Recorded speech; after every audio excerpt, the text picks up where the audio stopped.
வந்தால் கை கட்டி வாழ்பொத்தி நின்று எனக்கு வந்தன வழிபாடுகள் செய்வாரே மாமா. இன்று முதற் கொண்டு இந்த பாரிலே என்னை யார் மதிக்க போகிறார்கள் மாமா?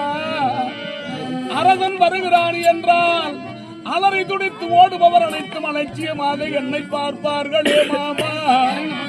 மன்னன் வருகிறார் என்று நினைத்தார் அவர்கள் மண்ணோடு மண்ணாக கவி செல்வார்களே மாமா. இன்று மதியாமல் என்னை பார்த்து நின்று கொண்டிருப்பார்களே மாமா.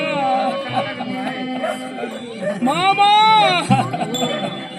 சகுனி மாமா